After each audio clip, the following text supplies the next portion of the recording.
Halo, Assalamualaikum warahmatullahi wabarakatuh. Balik lagi di Oke, obrolan kita, obrolan inspirasi. Banyak sekali hal yang menginspirasi di dunia ini ya. Pernah dengar nggak bahwa salah satu kecerdasan manusia itu adalah kecerdasan bermusik? Ada 9 kecerdasan dan bermusik salah satunya. Di samping saya ada orang-orang hebat di dunia musik nih. Ada 2 orang ya, mahasiswa Unisba yang keren-keren banget. Kita kenalan dulu ya. Ada Nindi dan ada Nadira. Yuk kenalan dulu, mulai dari Nindi. Halo teman-teman semuanya, saya Afrina Nindiani, biasa dipanggil Nindi, saya mahasiswi Vkom Oh, siswa Vkom, angkatan 2021. 2021, bukan Angkatan Bersenjata Republik Indonesia ya. Itu saya ada Nadira. Ya, halo semuanya. Nama aku Nadira, dipanggilnya Nadira atau Dira. Sama aku juga dari Vkom angkatan 22. Hai, aku Indri dan aku juga dari Vkom Angkatan Jadul.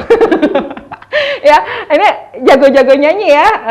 Sama sih kayak saya, tapi kalau saya mah tipikal ngomel bukan nyanyi, katanya tarik suara ya, bukan bervokal. Nah, kalau Nadira sendiri nyanyi nggak sih? Enggak, kalau aku sendiri enggak nyanyi, basic Belum. ada nyanyi. Nggak Belum musik dia ya. nyanyi, tapi main musik. Bisa alat musik apa aja? Aku main 3 instrumen klasik, aku main piano, main violin, sama main harpa. Violin ya, biola, bukan violence. Ya, beda violence. Orang Indonesia suka takut salah lafal ya, jadi violence jadi violence ya. Biola ya. Kenapa sih tertariknya di klasik? Karena menurut aku itu lebih apa ya, lebih eksklusif aja secara musik. Emang sih ya. Mahal kedengarannya. Ember.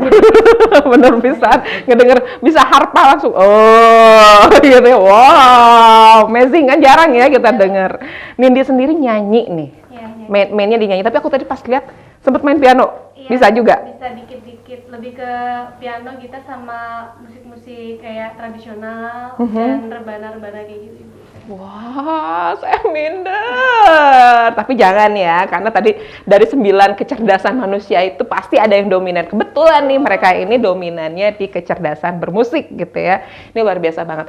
Awalnya punya apa ya, pengetahuan bahwa aku tuh punya kecerdasan di sini dari mana sih? Coba Nadira dulu. Nindi dulu ya. Nindi dulu. Kalau saya memang dari keluarga memang seni semua dan mulai dari kecil sudah dibiasain kalau misal mau tidur tuh dengerin lagu, jadi kayak nggak ada gabut sambil nonton kartun gitu, jarang, karena kita gabutnya tuh karaokean gitu. Jadi mulai dibiasain dari kecil dan alhamdulillah sampai sekarang orang tua juga mendukung untuk mengembangkan, sering latihan, jadi sampai Oke, genre musiknya apa nih Nindi? saya pop bisa, sholawat, terus juga sinden juga bisa. Nyinden, itu harus dicoba nih nyinden ya. Bisa ada ya, nanti mungkin teman-teman yang mau nikahan gitu ya, zaman sekarang udah caranya udah boleh nih panggil Nindi, langsung promo, hubungi di nomor. Wah, ya gitu. Oke, kalau Nadira nih kenapa pertamanya memang aku tuh punya bakat musik tuh dari mana gitu Oh awalnya? enggak, pertama emang background keluarga nggak ada yang Nggak ada, musik, oke. gitu. Namun waktu kecil aku punya apa ya, kendala, aku sulit fokus. Oke. Lalu masuk sekolah musik, awalnya piano dulu gitu. Terus lama-kelamaan lanjut nge-explore musik yang lain. Jadi bisa ngeinin fokus ya? Ya, Bermain musik itu bisa nambahin orang-orang yang ini pengetahuan baru nih ya, kalau kayak kalian atau kita, mungkin saya juga harus belajar musik. Saya tahu valve kalau main musik, kenapa ya? Jadi jujur aja nih, ketika dulu SMA kan pasti ada pelajaran ya, misalnya pakai main flute atau main apa gitu ya, pianika gitu kan sekolahan, itu pasti jari jemari saya ini paling beda dari yang lain yang membuat false kelas. Makanya saya berpikir bahwa kecerdasan musik is not mine gitu ya. Di antara 9 kecerdasan itu nampaknya selain kecerdasan matematis, kecerdasan bermusik adalah bukan bagian dari diri saya. Lemah banget di situ. Pernah ikutan lomba-lomba nggak? Kalau Nadira? iya, aku ikutan lomba dari mulai SD, SMP, sampai terakhir SMA kemarin sebelum pandemi. Sebelum pandemi, lomba apa aja tuh? Nasional levelnya? Regional? Oh iya, dari mulai tingkat wilayah dulu, tingkat kota, provinsi, baru nasional. Yang pasti kamu selalu juara di hati ya? Juara berapa aja nih? Campur sih, Campur. Pernah nggak kalah?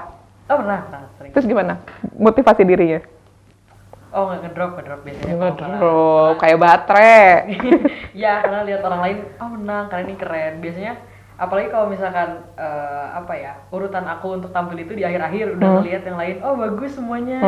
Terus sementara jadi malu, minder sama lagu sendiri. Oh, terus biasanya nge-up lagi gimana? Ngap lagi ya karena ngerasa Kalau ngedown sekarang, terus nyerah sekarang, aku ngerasa nggak ada potensi lagi dari aku udah dikembangin. Jadi ya udah mau ngomong di situ. Oke, jadi misalnya kalau misalnya ketika udah kalah, terus supaya memotivasi diri lagi biasanya gimana? Tetap latihan sih biasanya, tetap latihan, nyoba di kompetisi yang lain, di konser yang lain. Tapi berarti nggak berhenti ya? Iya. Oke, itu yang penting ya. Kita itu disebut dengan gagal itu ketika kita berhenti dan tidak bangkit. Tapi kalau kamu masih bangkit, kamu belum gagal ya. Kalau Nindi sendiri gimana nih lomba-lombanya? Saya dari TK itu udah lomba-lomba nyanyi, terus kemudian SD itu saya nyinden kan Bu. Terus alhamdulillahnya itu sampai diundang ke Istana Negara itu 2015 itu waktu saya baru masuk SMP. Dan lanjut sekarang sampai sekarang kalau lomba terakhir ikut itu 2019, setelah itu udah nggak ikut lomba, tapi saya lebih ke karya sendiri, bikin cover, bikin single.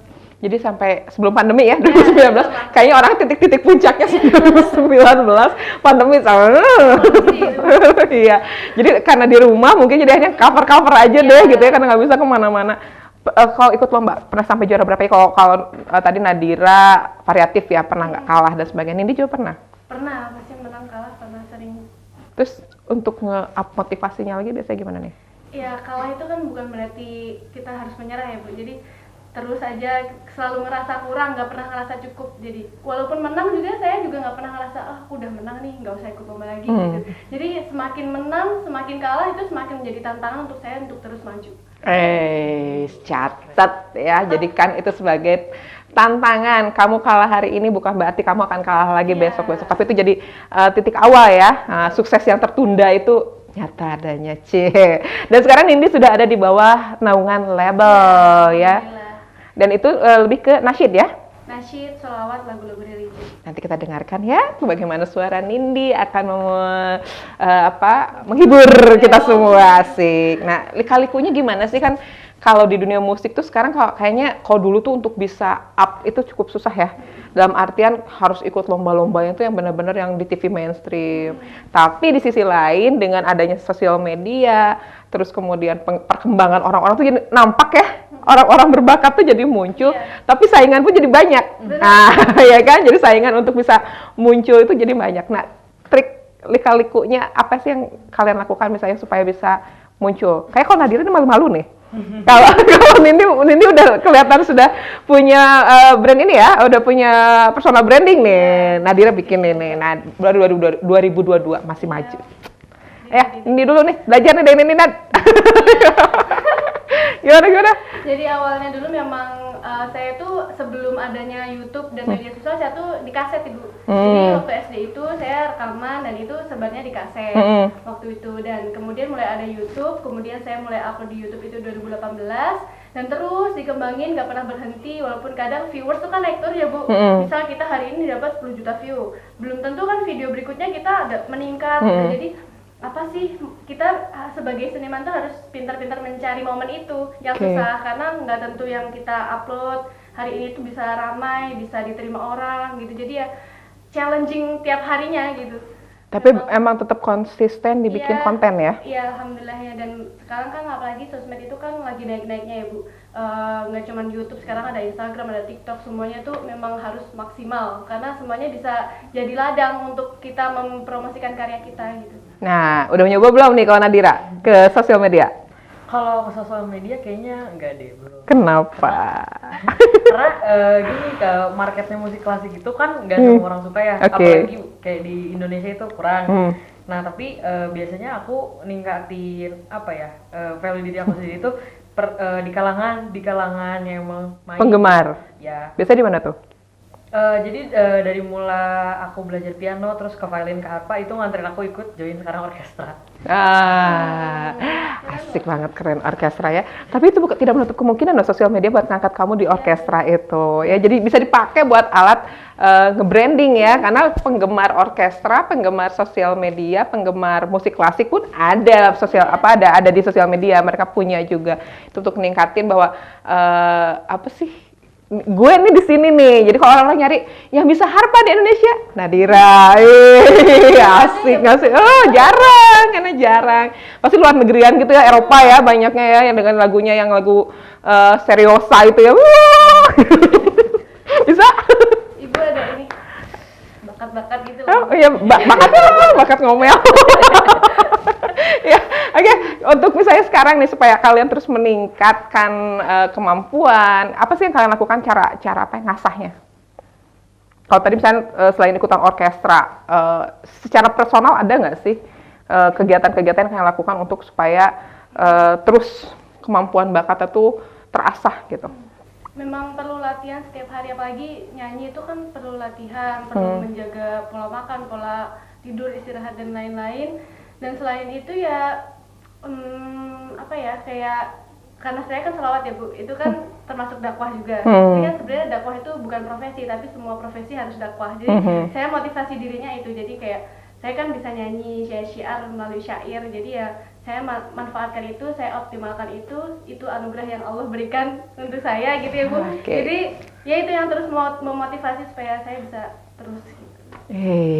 Kalimatnya ya, syiar melalui syair, Iya. asik banget. Oke, kalau Nadira gimana nih ngembangin kemampuannya? Artinya kan bakat musik tuh kalau nggak dipakai juga sama ya kayak orang nyetir, lama-lama lupa gitu. Itu apa nggak tiap hari main harpa, main violin atau seperti apa gitu? Kan nggak mungkin orkestra tiap hari ya. Kalau aku ya tiap hari selalu latihan, terus tiap minggu aku selalu ngeles gitu. Nah, cara ningkatin dirinya memang tuntutan sih, karena aku kan sekolah. Yeah. Jadi ada ujiannya, per 3 bulan aku ujian, per 3 bulan aku ujian. Oke, ada tesnya ya. Jadi memang nggak setelah lulus, setelah bisa tuh nggak berhenti ya. Yeah. Ada level-levelnya juga ya. Oke, sekarang udah level mana nih? Di sekolah musik Yamaha aku udah lulus, udah selesai. Tapi sekarang aku udah masuk ke ABRSM di grade 8. Di grade 8, saya kayaknya grade 1 aja nggak masuk. Ini luar biasa banget ya kalau kita ngomongin musik nggak ada habisnya, karena hampir semua orang pasti sangat menyukai yang namanya musik ya, pasti seneng walaupun hanya sekedar jadi penyanyi kamar mandi, bersenandung dan entahlah berasa bagus aja kok di kamar mandi ya, pas keluar oh my god. Jadi ini jangan malu, jangan takut untuk mengembangkan diri, bahkan bisa mengambil segmen yang tidak banyak juga yang digemari. Misalnya nih, teman-teman kita ini ngambil nasyid, ya. Tujuannya untuk syiar dengan suaranya. Ada yang ngambil temanya misalnya dengan musik-musik klasik, karena sesuatu yang jarang sekali orang ambil, sehingga dia punya brand personal sendiri gitu, bahwa kemampuannya adalah di bidang musik klasik. Ini luar biasa dan mudah-mudahan menginspirasi teman-teman semua. Saya Indra Mawati dan seluruh kru mengucapkan terima kasih atas perhatiannya. Kita ketemu lagi di episode selanjutnya. Tetap di obrolan kita, obrolan inspirasi.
أنت مصباح السرور